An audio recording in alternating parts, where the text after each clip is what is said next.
it's going to bring up a lot of conversation within the church as well as in the community. I do suggest that you guys buy it, not because it's published with me.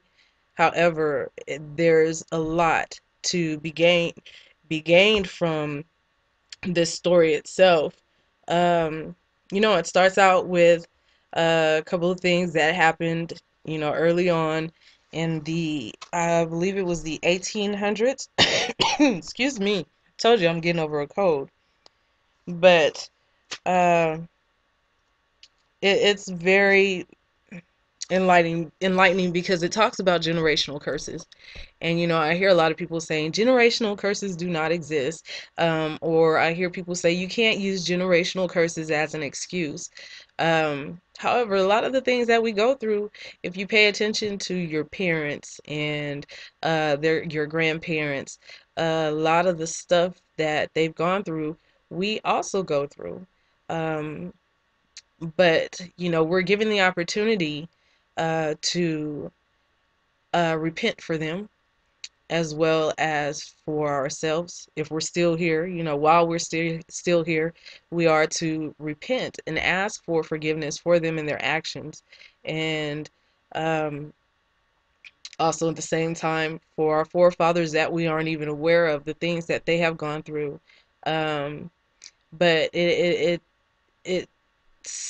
this book is so, oh my gosh, the blood done saw my name.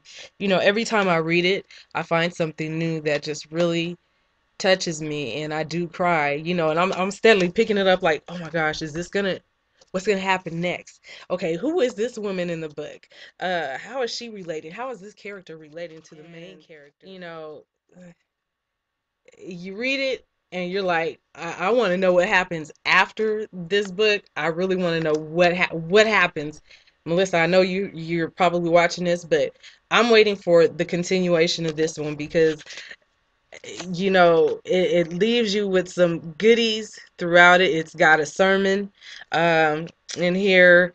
Um, it goes back and forth through time. Well, not time, but through Honey Lamb's life, things that she's experienced.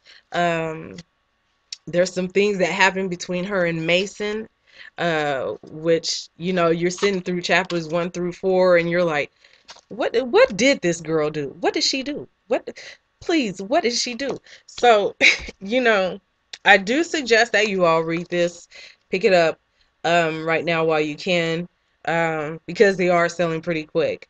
Again, The Blood Done Sign My Name, M.ann. This is her picture right here, by the way. Where we at?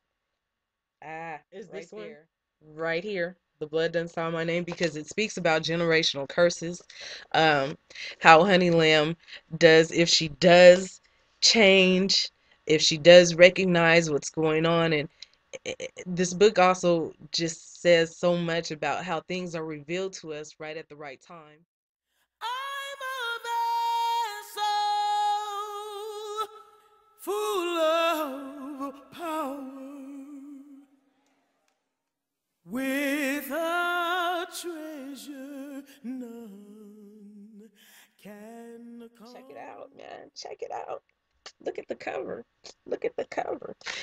Anyway, add her too. She's on Facebook. Um, and she does some wonderful writings every week um, about her life and growth. So check it out.